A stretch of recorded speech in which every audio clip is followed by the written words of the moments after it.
Já pensou em ganhar um carro 0 km? Nos 60 anos de Lojas Adelino, quem ganha o presente é você. Promoção aniversário premiado. A cada R$300 em compras você ganha um cupom. São mais de R$100 mil em prêmios. Um carro 0 km e mais 60 produtos em premiação. A loja apaixonada pelo cliente festeja e o presente é nosso. Apaixonadas pelo cliente.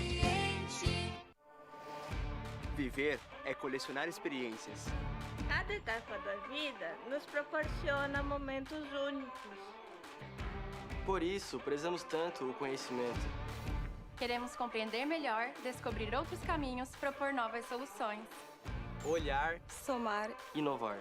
crescer, fazer, Unir, fluir, viver. com muito valor, mais cor e imenso amor. Todo dia, uma nova oportunidade para sermos mais felizes e tornar o mundo ainda melhor. Podemos sempre mais, como pessoas e como sociedade. Somos daqui, valorizamos nossas origens, mas estamos sempre prontos para ganhar o mundo. Somos imaginadores, Executores, transformadores. Somos Multi, somos Unesc. Graduação Multi-Unesc. Cada dia uma nova experiência. Informações pelo WhatsApp 999 150 433. Alcino Zanata Ferragens, as melhores ferramentas, ferramentas de proteção individual, solda, equipamentos e consumíveis, equipamentos industriais, abrasivos, produtos para jardinagem, entre outros. Alcino Zanata Ferragens, 74 anos no comércio de Criciúma, credencia a qualidade de produtos e bons serviços. Faça-nos uma visita. Relembrando e valorizando personalidades de grande importância. Acompanhe agora na Rádio Nações o programa Fatos e Boatos com Irene Costa. Oferecimento: Distribuidora de Alimentos Pão Quente, Rua Duarte da Costa, próximo à Prefeitura de Criciúma, e Litorânea Gás, na sua porta, na sua rua. Entrega rápida aos sábados, domingos e feriados.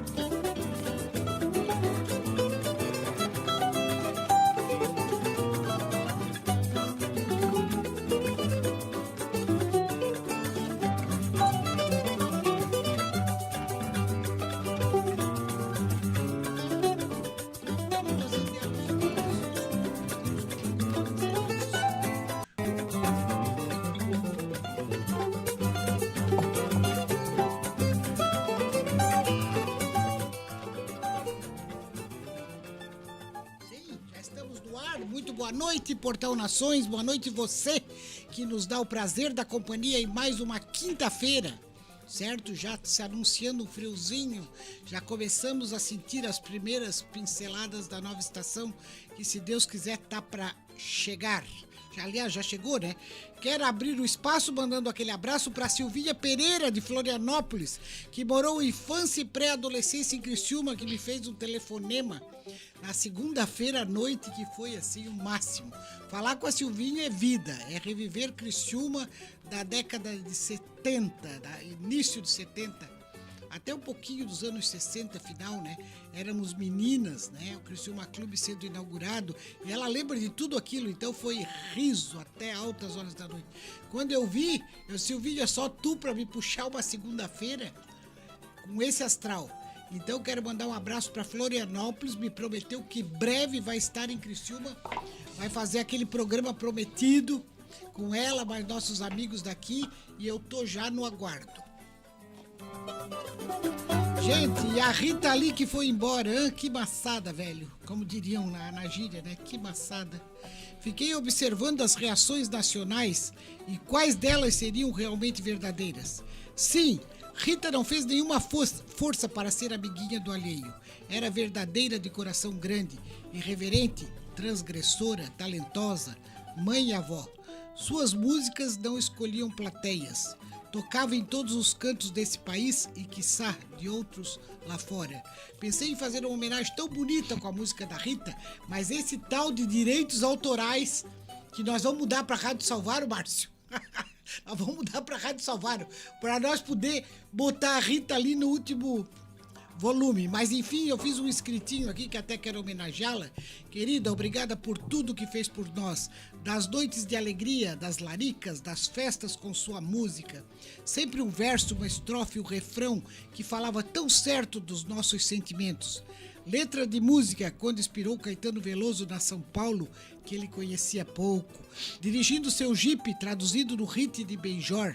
Seu show Tutti Frutti em Floripa, eu e o Sérgio Zanata, de saudosa memória, esmagados nos portões para ver Rita de botas e longos cabelos, cantando numa longa noite de festa. Quando veio a Criciúma, o jornalista Delor Lessa leu no rádio, em sua companhia, uma crônica que eu havia escrito para essa chegada. Você ouviu, a Rita ouviu e nem deu tanto significado, porque afinal...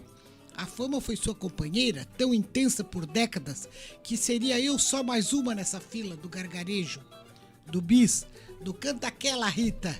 O pulmão que levou 2 de minhas irmãs leva embora agora Rita Lee. Passa a ser o órgão inimigo número 1 de roubar sonhos, levar gentes, justamente as mais inspiradoras. Descanse em paz eterna, Rita Lee. Sentimentos gigantes.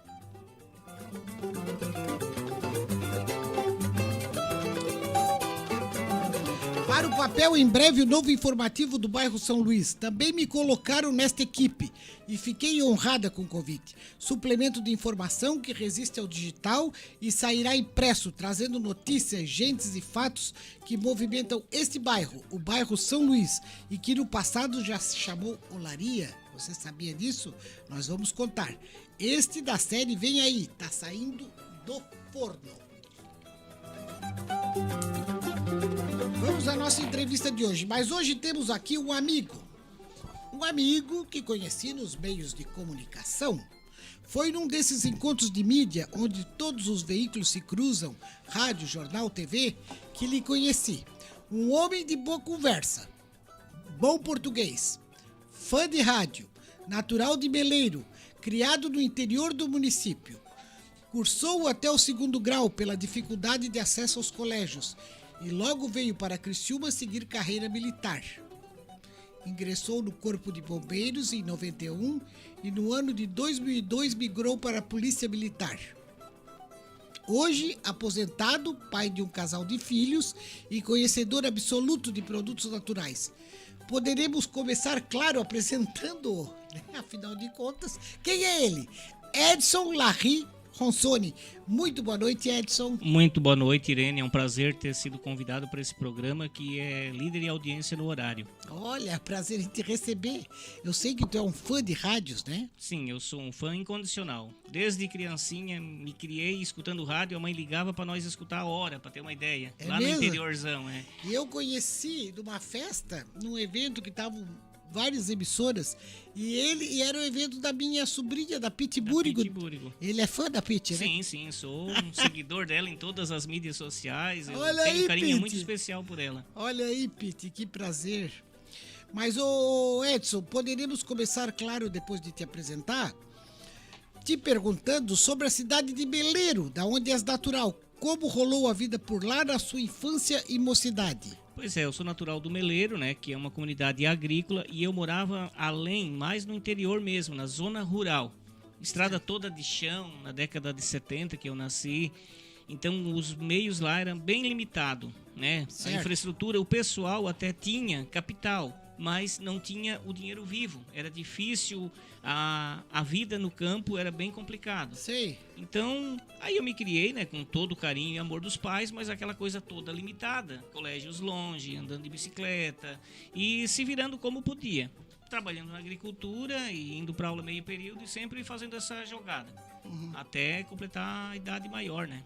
Sim, e daí nesse tempo em Meleiro tu já começou na lida com agricultura? Sim, já comecei com a agricultura, porque desde novinho, porque hoje tem muitas limitações para trabalho e tal, mas naquela época a gente já de 5, 6 aninhos já ia atrás do pai e da mãe na roça e já ia ajudando, ia fazendo uma coisinha e a outra, com 9, 10 anos, tu já estava na roça ali carpindo, roçando, trabalhando, fazendo todos os serviços, principalmente a lavoura de fumo, né? Eu ia te perguntar, quais os tipos de negócios tinham seus pais ligados à agricultura? Pois é, o pai mesmo, quando eu era mais novinho, ele tinha lavoura mais, era de aipim, de milho, feijão e fumo, e o arroz em menor quantidade, que na época o arroz ainda não era tão famoso, o arroz ainda não tinha sido tão divulgado a lavoura dele. Não tinha esse glamour. Não tinha, exatamente. Aí era na lavoura de fumo que trabalhava, que é bem cuidada, tudo manual, e era a lavoura que mais rendia, porque a mandioca, tu tinha que fazer muito esforço e não dava nada em retorno financeiro. Sei. E eu fui desde cedo aprendendo com o Até pai, hoje, né, a mandioca? Sim, até hoje.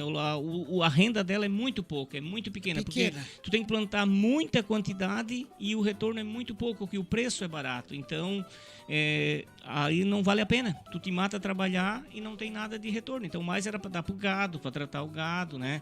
Aí usava a mandioca para tratar dos boi, da vaca, para dar leite, para dar carne, e assim ia uma coisa compensando outra. E então, o milho? O milho era para dar para as galinhas, para tratar das galinhas. Todo dia tinha que desbulhar o milho para tratar das galinhas, para ter uma fonte de renda. Né? Debulhar o milho. Tem essa mesmo. E aí o milho mais é para lavoura, para aves, né? Para tratar das galinhas. Certo. E o arroz daí veio mais um pouquinho tarde, na década de 80.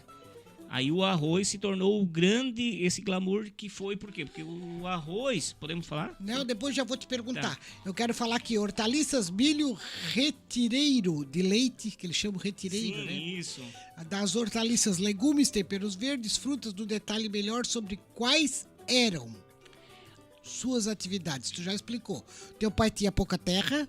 Nós tínhamos em torno de 15 hectares de terra. Não era tão pouca, mas como a família era grande, aí se for para repartir para todos ia ser pouco. Sim. Então daí cada um foi procurando um rumo para poder tentar se sobressair. E vocês já pensaram em passar para a parte para fazer carreira militar? Eu já pensei para isso daí. Aí já Tu tens um irmão também, né? Tenho um irmão também mais novo que também é policial militar já. Inclusive tá em Florianópolis fazendo curso sargento agora. Ah, é? É. E me diga aqui uma coisa, dá para toda a família ganhar e sobreviver da agricultura ou já tinham rendas paralelas? Não, nós trabalhávamos só com a agricultura. O sustento da família vinha só dali? Vinha só da agricultura. Plantando, colhendo, vendendo, e muita coisa que plantava era para a própria sobrevivência, né? Por exemplo, plantava o milho para tratar das galinhas, para ter a carne de galinha, para ter o ovo. E a mandioca para tratar do gado. Cana também para tratar do gado, ou para fazer açúcar. Sim. Então era tudo tirava da agricultura a própria sobrevivência. E daí... E dava, cara? E dava. Os teus pais ainda vivem? O pai já faz 10 anos faleceu, a mãe já tá bem idosa, com 86, ainda tá viva. Mas assim, tá bem, digamos, já mais fraca, já não tem aquela potência, já tá bem, assim, limitada, né? Sei, mas tá lúcida ainda. Sim, tá lúcida, sim. Ainda tá. Tá ótimo. E te faria perguntas básicas sobre a agricultura familiar. Como se caracterizam os agricultores familiares? Porque hoje em dia eles falam muito em agricultura familiar. O que é agricultura? Isso é como vocês viveram? É como a gente viveu. Isso aí é agricultura familiar. Só porque agora, devido ao agronegócio, eles estão expandindo a agricultura familiar para vender os produtos. Trazer na cidade essas hortaliças, os chá, tudo vende. O chá de ervas, as hortaliças, tipo legumes, ou então a pessoa planta cenoura, tomate, laranja, tudo vende na praça, né? E daí então, quer dizer, eles estão tirando de lá para trazer para cá, daí fez esse agronegócio, quer dizer, a agricultura do agro fez um negócio. Sim. Então eles estão conseguindo, além de sobreviver, eles estão vendendo os produtos. Aí tem outra fonte de renda, porque até então nós lá nunca pensava em vender laranja, vender bergamota, vender alface, e agora eles estão trazendo tudo para vender. Então se tornou um negócio isso, né? Uma outra fonte de renda. E olha aqui, Edson, o que aconteceu com a laranja? A gente não vê mais laranja bonita como tinha no nosso tempo. Pois é, tinha. A gente passava nas beiras de estrada. Meu Deus, nós pegávamos o jipe, meu pai tinha um jipe, nós pegávamos o jipe ali para a região do Galato, a gente via com aquele jipe carregado em laranja bonita. Não só bergamota, como laranja açúcar. Hoje tu compra laranja pera, geralmente ela tá esverdeada, até ela não é tão ruim.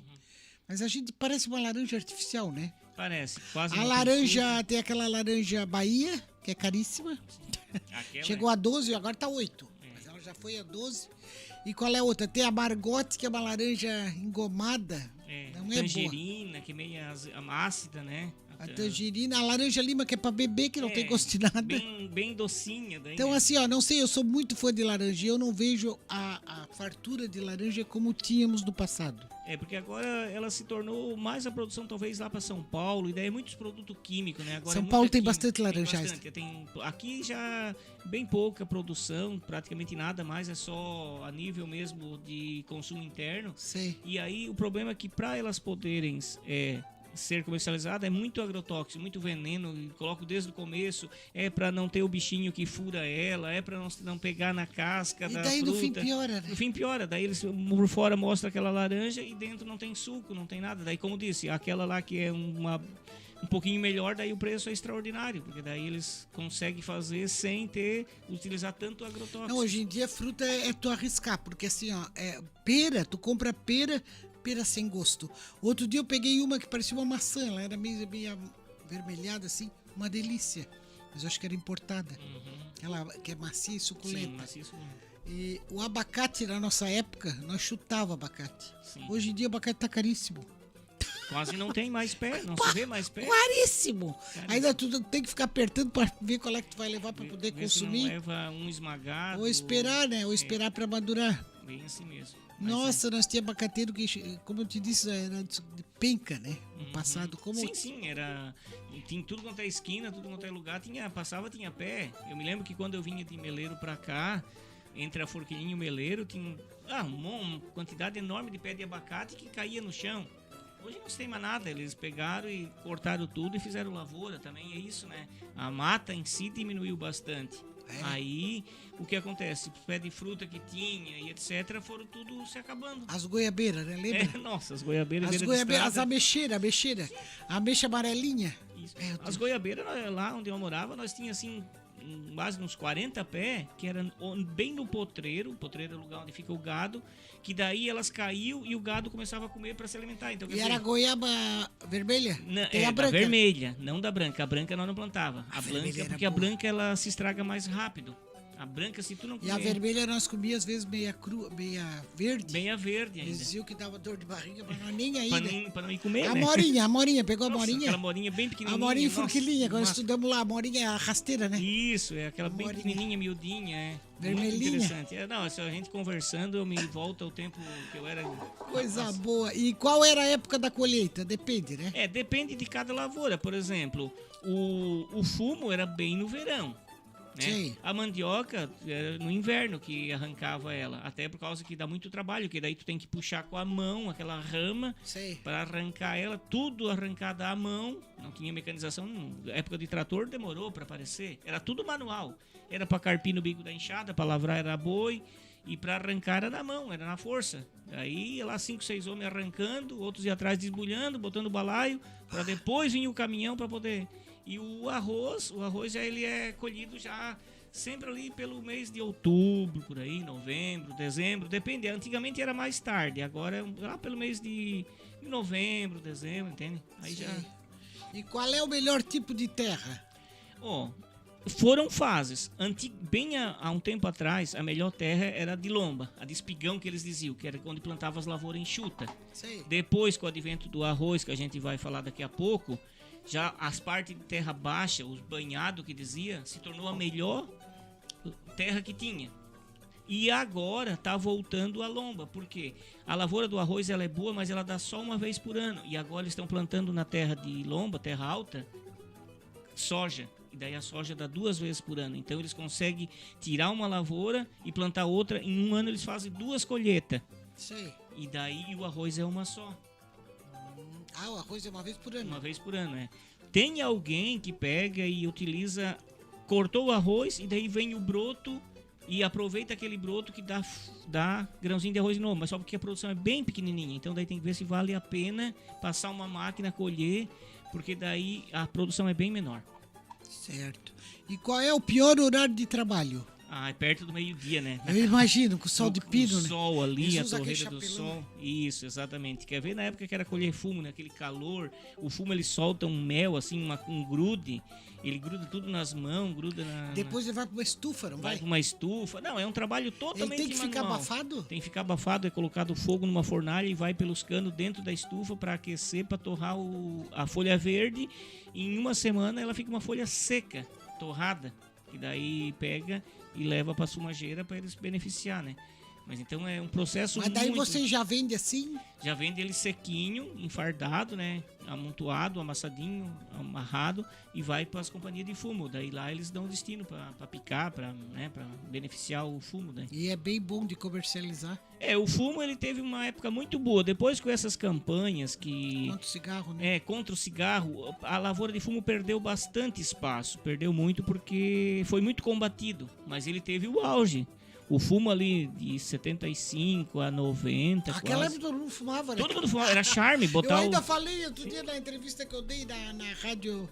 Outra rádio? Dos evangélicos, ali o Márcio pediu que eu fizesse uma participação. Eu falei que antigamente todo mundo fumava. E os políticos daquela época davam calça de jeans surrada, camisinha de manga curta e o cigarrinho do bolso. O cigarro. E a pose para as fotos era bater com o cigarro na mão, mesmo que a pessoa não tivesse, mas pedir emprestado para poder bater ali, que era charme, pegar e botar a foto com o cigarro. E aí, dependendo das marcas. Isso, é. Pode, né? Aquelas propagandas desse cigarro aí, né? Eram as melhores propagandas. Gente, como o tempo mudou. Exatamente. E daí, então, a lavoura do fumo, devido a essas campanhas contra o cigarro, também, o fumo pegou e perdeu espaço. Perdeu espaço justamente pro arroz. E qual é a plantação que dá mais lucro? Já posso até adivinhar. O arroz, né? Agora tá perdendo... O arroz agora é o queridinho? É o queridinho. Digamos, agora a soja tá criando bastante espaço, mas o arroz ainda ele tá em alta nessa região, né? Porque daí vamos considerar essa região que a gente está, né? Porque, digamos, se for falar em outros lugares, daí já Mato Grosso, aí daí já é soja, já é outras lavouras de... Eu quero saber de ti o seguinte, tu, um homem que foi criado no campo, qual é o segredo do arroz? Por que os produtores de arroz do Turvo, por exemplo, ficaram tão ricos? Bem, é o seguinte, a região lá de Turvo e que eu já tô Meleiro, querendo ir lá plantar arroz também. Pois é, vamos botar uma sociedade lá, já pensou? É assim, ó, a lavoura do arroz, ela existia já, mas era o seguinte, era em menor quantidade, era em terreno baixo, banhado, onde a água passava. E daí preparava e plantava, e aquele arroz ele não vinha muita produção. Ele dava pouca quantidade de saco por hectare. Um hectare é 100%. Então, por exemplo, um hectare de 100% ali, dava, vamos supor ali, 40 sacos de arroz. Porque soltava água, a água ia embora e não se aproveitava. E aí veio uma técnica chamada Provárzea, ou seja, num terreno grande eles faziam várias repartições, vários muchãozinhos, vários morrinhos que a água segurava. Então a água ficava naquele determinado quadro ali e daquele quadro ali ela caía para o outro e ia nível abaixo até aproveitar toda a água. Aí o que aconteceu? Um terreno que produzia 40, 50 sacos de arroz, depois de fazer esse sistema, começou a produzir 180, 200 sacos. Então, no mesmo pedacinho de terra, tu conseguia produzir muito mais. Entende? Então, quer dizer, deu um up grandíssimo, deu uma coisa totalmente diferente, porque o pessoal costumava plantar só para comer e, no fim, começou uma lavoura a dar tanto lucro assim. Então, o que aconteceu? Era aquelas terras que quase não valia nada. Por quê? A terra de lomba que era importante para plantar o milho, feijão, essas lavouras que se alimentavam. Aí, a terreno do arroz é o quê? O terreno banhadão.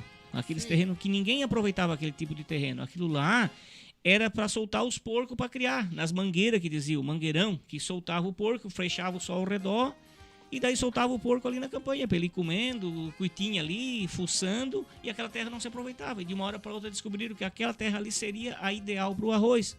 Então eram uns terrenos que estavam perdidos, que muitos não aproveitavam. Como lá o lugar é de terreno bem baixo, muitos, né? Que a gente passa com o carro e vê aquele, né? Sim, parece banhadão, assim, tudo de água. Tudo com água. E é aquilo ali que se tornou o melhor lugar para plantar o arroz. Porque eles conseguiram... E quando que eles colhem?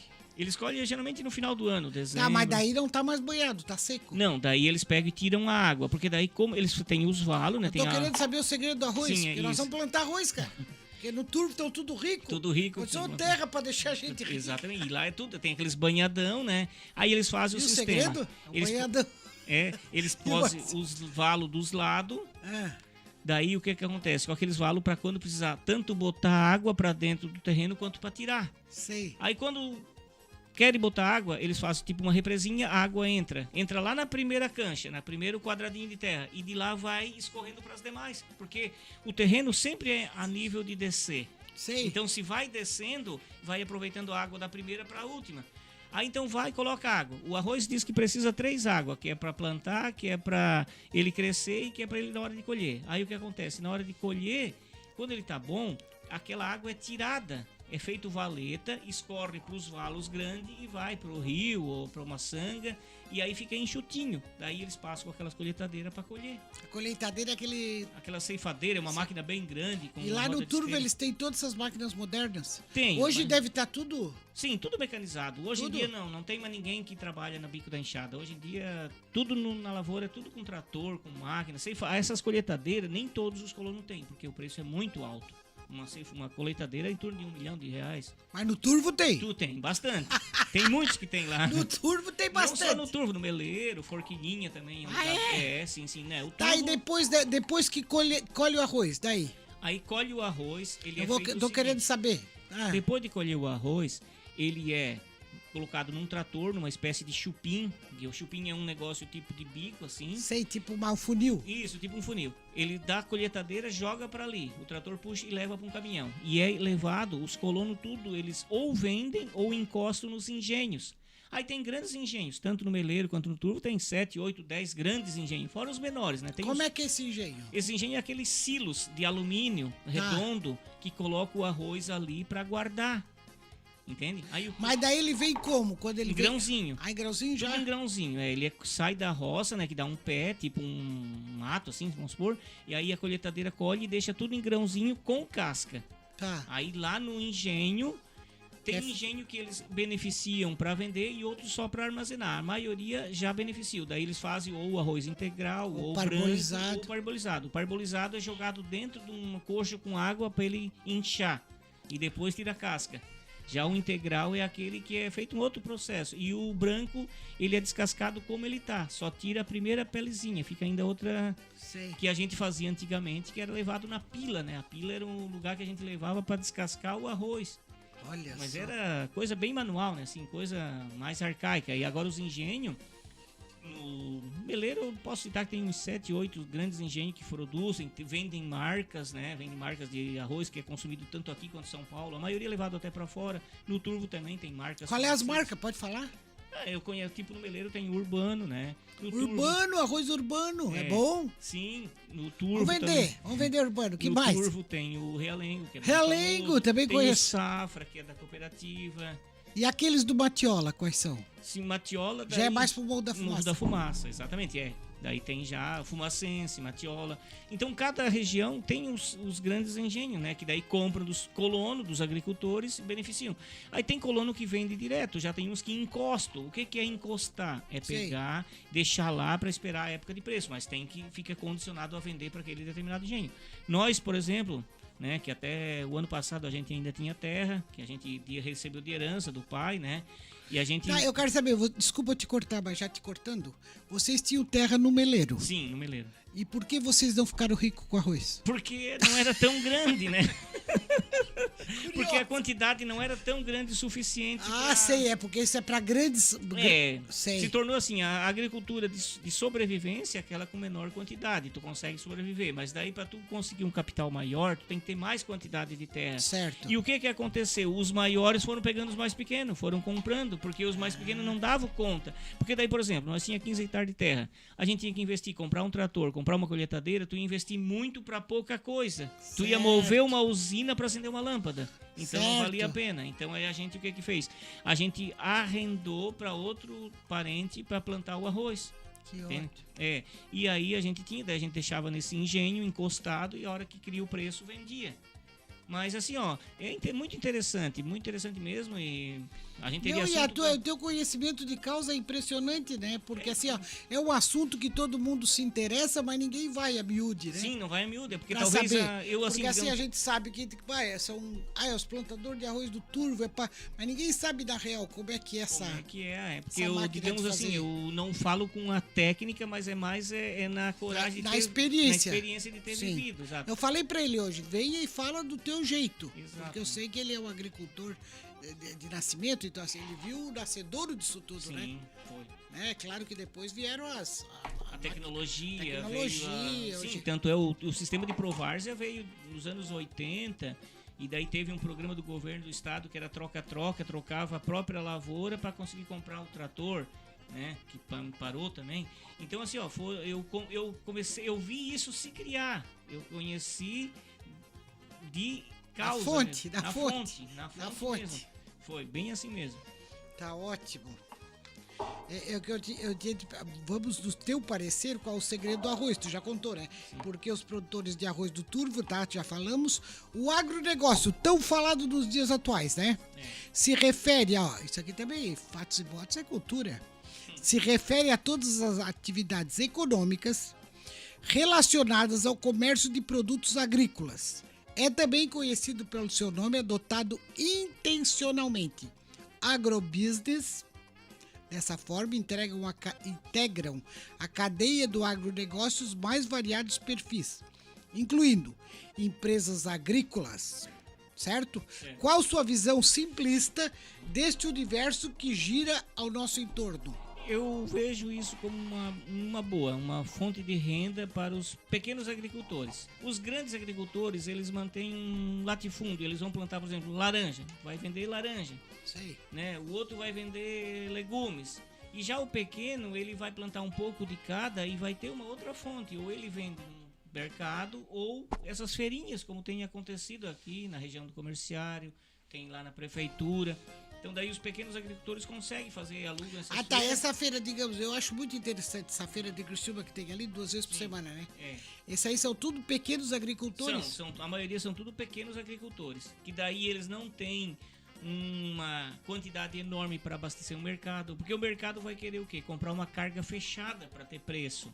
Certo. Né? Uma rede de mercado grande aqui, que a gente tem várias, eles não vão comprar uma mercedinha de laranja. Eles compram 3, 4 carretas. Mas daí eles compram de quem? Desses grandes produtores. Daí já não São do sul ou são de... Não, são mais de São Paulo. São Paulo, vem tudo de lá? A maioria de lá. Aí esses aqui abastecem essas feirinhas, os pequenos mercados, com essa mercearia, né? Agora, por exemplo, quando é uma coisa na feirinha, um grande produtor não vai querer vender na feirinha, vai vender o quê? Né, sei lá, 100 quilos de laranja. Não vale a pena para ele. Ele vai querer vender uma carreta fechada, ou de pera, ou de manga, né, ou de abacate. E é bom os produtos da feira. É bom. Tu tem ido lá, eu disse, meu Deus, nós não tava perdendo, que até os ovos são diferentes lá, são maiores, né? Tem de 3 tipos, tem o pequeno, o médio e o grande. E se for o pequeno agricultor mesmo, é o ovo aquele que é o galo que participou, né? Porque porque não, tem essa? Tem essa também. Nós lá, as galinhas que a gente tinha no terreiro, tinha a participação do galo. O galo tinha que galar, aí o ovo ficava melhor. Mas sabe aquele ovo que eles gostam muito, eu não gosto, aquele de gema amarela? Tem gente que só quer daquele, né? Tem gente que é daquele, que é o da roça, é aquele ali que teve a participação eu gosto do mais galo, do de granja. Eu gosto mais do de granja. Curiosidade. Sim. Tem o ditado popular que a galinha quando bota ovo sai pulando. E por que o pato não faz isso? Pois é. Mas a pata, no caso. A pata. Né? Pois é, será que... Tem alguma malícia nessa tua pergunta? Não, Pois é que a galinha realmente, ela faz, ela espalha. Dá pra saber que ela botou o ovo. Aí eu não conseguiria responder, porque a gente nunca criou pato, entende? Não criou os patos, a gente só criava galinha, né? Sim. Mas deve ter alguma coisa relacionada ali à postura, né? Talvez a galinha se machuque mais, alguma coisa, talvez é uma forma de defesa dela. O pato mas ali onde é que o galo entra nessa que tu falou? É que o galo é o seguinte, a galinha... Nós estamos tratando das miudezas. O galo. O galo é o seguinte, ele participa porque ele tá sempre andando no terreiro. E ele tá sempre... Tá cuidando. Tá sempre cuidando. E ele tá sempre picando a galinha. Sei. Picando no modo genérico, né? Ele tá sempre participando. Tá. E aí, o ovo, aí ele faz o seguinte, esse ovo, quando ele tem a participação do galo, ele fica melhor, ele fica mais forte. Mas o que quer dizer a participação? O galo, ele... Como é que... Copula? Copula na galinha, exatamente, é isso aí. Tá, mas ele não é pra copular, que é pra nascer o ovo, não? Não. Eu tô falando besteira Porque aqui. daí o ovo fica fértil. Ah. Daí o ovo consegue gerar pintinho. E se não tem a participação do galo, aí não vai gerar pintinho. Aquele ovo fica choco. Por isso que às vezes na ninhada tinha ovo que era choco, quando não tinha a participação do galo para fazer gerar o pintinho. Olha só. Então, gente, por exemplo, curiosidade. Se tu, por exemplo, pegar esse ovo que tu compra aí de granja. De granja, eles não nascem pinto. Pode botar embaixo de uma galinha choca, deixar ali. Porque a gema é bem branca, né? A gema é bem branca e não teve a participação do galo. É só galinha de postura. E aquelas nossas não era só galinha de postura só para pôr o ovo. Ela tinha a participação do galo. Então aquele lá, por exemplo, qualquer ovo daquele que tu pegue e bota embaixo de uma choca 20 dias ali, 21 dias, ele já nasce o pintinho. E por quê? Porque teve a participação do galo, que o galo copulou. Por isso que esse ovo de granja é mais caro. Porque ele tem a participação do galo. E já o ovo de granja não. Eles pegam lá 300, 400 galinhas só para ela pôr o ovo e não tem a participação do galo. Olha só, curioso. Então nunca vai ter Sabia pinto. disso, Márcio? Nem eu. Nunca vai ter pinto. Se pegar uma dúzia de ovo daquela e botar embaixo de uma choca, pode deixar. Nunca vai ter pintinho. Tá. Outro, fatos e boatos é cultura, já que estamos aprendendo um monte. E dos principais produtos agropecuários do Brasil, cabe destaque para a cana-de-açúcar, o café e a laranja, dos quais somos os maiores produtores mundiais. A soja, o fumo e a carne bovina, o que diz aqui? E ocupamos a segunda posição internacional. O milho, produto em que o Brasil é o terceiro país em volume de produção anual. O milho, gente. O agronegócio hoje é responsável por 52,2% de tudo exportado no Brasil. Já pensou? E antes era o colono, era dito como o roceiro, né? O coitadinho lá. Porque teve um menosprezo muito grande na época principalmente antigamente, o sertanejo, o roceiro, o colono, não tinha praticamente valor, porque geralmente... Sim, eu me lembro quando lançaram o grupo sertanejo, os dois mais antigos, Leandro e Leonardo, esse é, depois o Leandro e Leonardo, eles eram plantadores de tomate, todo mundo ria, né? Todo mundo ria. E olha só o tomate, o preço que tá, hoje tem o tomate cereja, né? Sim, aquele pequenininho, cereja. E o tomate, eu tinha um colega do meu marido, que até já é falecido, que ele não fazia um churrasco se não tivesse tomate. Ele ia buscar tomate onde tivesse. Geralmente, a salada é muito apreciada. Eu também gosto muito. Até deveria ter até mais. A gente deveria, às vezes, de evitar certos tipos de alimento e mais a salada. Mas por relaxamento, acaba deixando passar. Sei. Né? Mas eu sou muito fã de todas as saladas. Assim, ó, eu me acostumei a todos os tipos de alimento. Gosto, né? E o milho, como a gente citou, ele também era usado... Ele foi um dos principais alimentos dessa geração, principalmente dos imigrantes italianos que vieram para o Brasil, porque o milho tu utilizava para tudo, em todos os momentos. O milho, tu aproveita ele em tudo. Até o sabugo. Tudo, até o sabugo, eu ia dizer. Até o sabugo, mesmo? Até o sabugo. O milho, tudo. Tu planta ele, aí quando ele tá apendoando, tu pode tirar a parte de cima dele da espiga e dá da espiga para cima. Tu quebra ele, dá pro gado. Quando ele tá verde, tu pode botar ele cozinhar verde para comer milho verde. Tá. Com ele seco, tu pode pegar, desbulhar para fazer tanto a polenta, a farinha de milho, ou para pegar e tratar das galinhas, tratar do fazer boi, pamonha. Fazer pamonha quando tá verde, tudo. O pé tu corta, tu aproveita. Então o milho não se desperdiça nada. Se o milho chegar a dar uma tempestade e derrubar ele, que ele tá verdinho, tu pode moer ele e fazer tal da silagem. Moe o milho com o pé e tudo. E daí pega e dá pro gado que aproveita. Então, olha só. Não, o milho é incrível. Ele tudo aproveita. E seco também, né? Faz a farinha. E daí depois de desbulhar ele, até o sabugo se aproveita. Hoje talvez nem tanto, mas antigamente não tinha quem não usasse o sabugo, né? Sei. Pra tomar banho? Fazer a higiene. Ai. Tá, e agora, Edson, pra descontrair, eu quero que tu me dê uma receita de roça. O que tu sabe pra dar pros nossos teleouvintes uma receitinha caprichada. Assim, a mãe, ela costumava fazer várias tipos de comida, ela inventava. E assim, tem uma coisa que mais me chamava a atenção, era a minestra. A minestrinha da mãe. Aquela minestrinha da mãe era apaixonada, né? E assim, e não era só nós. O agricultor, como a gente é descendente italiano, eles trouxeram a cultura da polenta, mas a polenta era mais de meio-dia. E não sempre, porque a polenta dava muito trabalho. Tinha que mexer a mescla aí, uma hora mexendo no caldeirão e quase morria. E de noite era a minestra. E a minestra lá, como a infraestrutura era muito precária, era amassado o feijão com a canequinha, com aquela canequinha de esmalte. Né? Pegava uma canequinha de esmalte, pegava o feijão, esmagava, depois tinha que coar para tirar a casquinha, porque a casquinha não se dissolvia. Aí pegava, fazia aquele caldo, botava numa panela, num caldeirãozinho, uma panela. Geralmente a mãe tinha uma panela redonda grande. E daí ela botava a ferver, e daí noutra panelinha ela fazia os condimentos, que era a cebola de folha e também o alho, às vezes cebola de cabeça, nem sempre tinha, né? Geralmente não tinha. Então daí o que é que acontece? O meu pai não gostava da cebola de folha, ele tinha um trauma, não sei o que. E aí a mãe fazia o que? Ela pegava e botava a cebola de folha grande, fritava ali, né? Deixava refogando e pegava e jogava para dentro da minestra. Quando estava quente, botava aquilo ali e o arroz. Tem gente que faz minestra com macarrão ou com massa. Nós lá era o arroz. Como já tinha o arroz, então usava o arroz. Não ia usar macarrão, né? Porque daí teria que dar mais trabalho fazer o macarrão ainda. E aí, o macarrão era só pro domingo.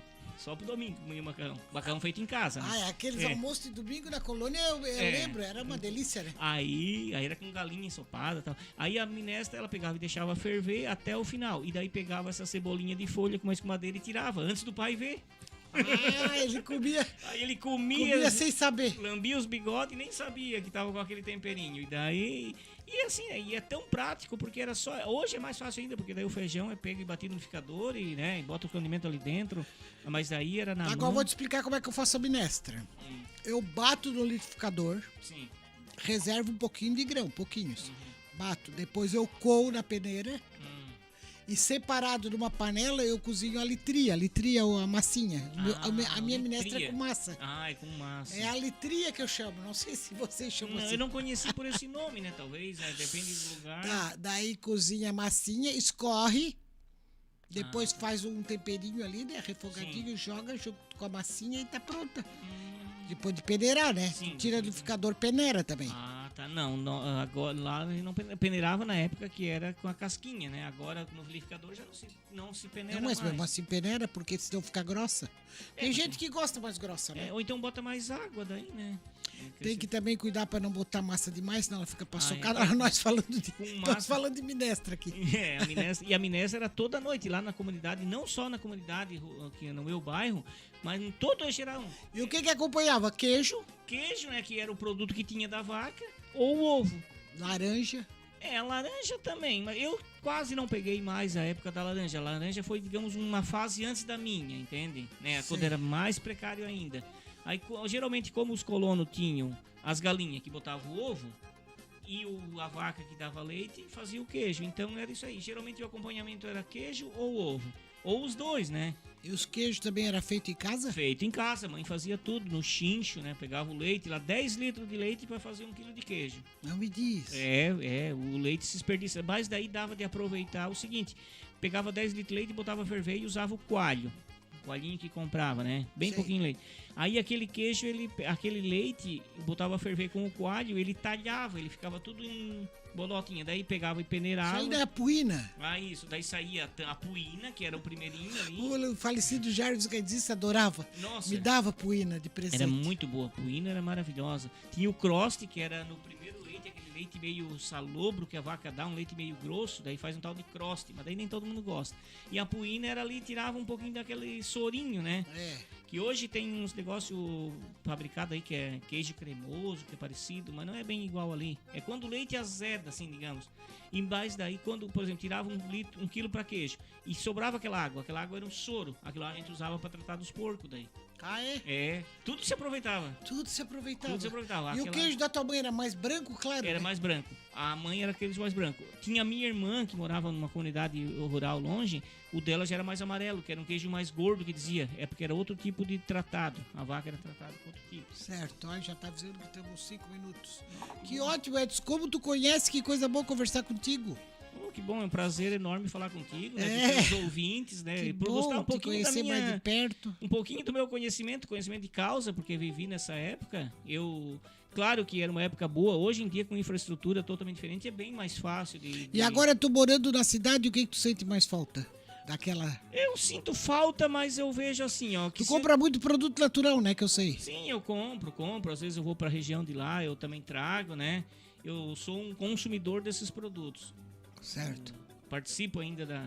Aí tu traz de Belém, traz banana, banana, traz alguma coisa, laranja. Eu fui outro dia lá na mãe, tinha um pezinho de laranja açúcar, decepei o pé dela. Quantos filhos vocês são? Eu sou, na família da mãe, nós éramos 7. Uma irmã morreu cedo, né, de acidente. De carro? É, de carro, é. Foi um acidente muito, né, da época de 80, faleceram algumas moças lá no Rio, em Meleiro. E aí, mas já faz tempo, já faz 40 anos, ela morreu bem jovem. E aí, na agricultura mesmo, ficou só uma irmã. As outras partiram para outros afins, tal, professor, eu vim para cá, meu irmão veio e ficou. E daí foi se acabando, né? Como não era muita terra, ninguém quis continuar, digamos. Sei. Tentaram outros caminhos. Não que a roça fosse ruim, como surgiu outras oportunidades. Os caminhos da vida, né? É, exatamente. Quer ver, vocês podiam ter ficado lá e desenvolvido essa... Sim, podia ter ficado lá e de repente... Mas vieram pra cidade e também estão felizes, né? Tem um tá casal feliz, de filhos, é. tem uma mocinha já, né? Sim, já tem uma mocinha já grande. E o menino? E o menino também, que anda comigo por aí. Eu gosto muito de andar de bicicleta, fazer atividade física, né? Certo. E é bom para desenvolver. Edson, foi um prazer te receber. As portas estão sempre abertas para quando tu quiser contar mais curiosidades, como essa do pintinho, do galo. Sim, exatamente. É. Tá bom? Essa aí do galo foi interessante. É. Não, eu agradeço, né, novamente o convite. É muito espero simpático. Que os telespectadores, ouvintes, estejam se sentindo, né, satisfeitos com a entrevista. Se precisar de alguma coisa, eu apareço novamente aí. Também a recíproca é verdadeira. Um prazer. Um abraço. Antes de despedir aqui, eu vou falar para os nossos telespectadores que o Andrews vai colocar a musiquinha de fundo, que não é da Rita Lee, porque eu não posso, mas não deixa de ser uma mensagem bonita que eu tenho aqui. Tem uma musiquinha ali, Andrews, para nós nossas despedidas. Acabou a música. Pode ser o chorinho. Pode ser. Não é a Rita Lee, mas é o chorinho. A vida é curta. Quebre regras. Perdoe rapidamente. Beije demoradamente. Ame verdadeiramente. Ria incontrolavelmente. E nunca deixe de sorrir, por mais estranho que seja o motivo. A vida não pode ser festa que esperávamos, mas enquanto estamos aqui, devemos dançar. Eu ia botar o Baila Comigo aqui, que é lindo da Rita, né? Mas não pode. Mas tá aqui a nossa querida. Tu botou a hora que eu falei, tu colocasse tá ali nossa Rita Lee. Então, pra você de casa, muito boa noite, muito obrigado pela companhia. Espero que tenha aproveitado essa entrevista agradável com o Edson Larry Rossoni. Muito obrigado, muito boa noite e até quinta que vem.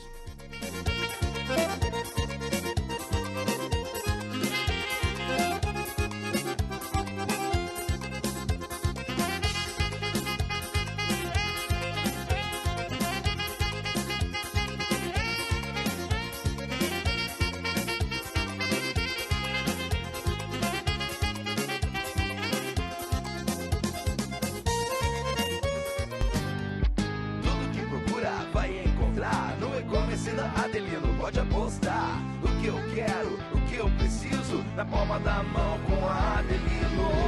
Online, digital, segurança e conforto sem sair do quintal. Online, vem navegar, facilidade, preço baixo sem sair do lugar.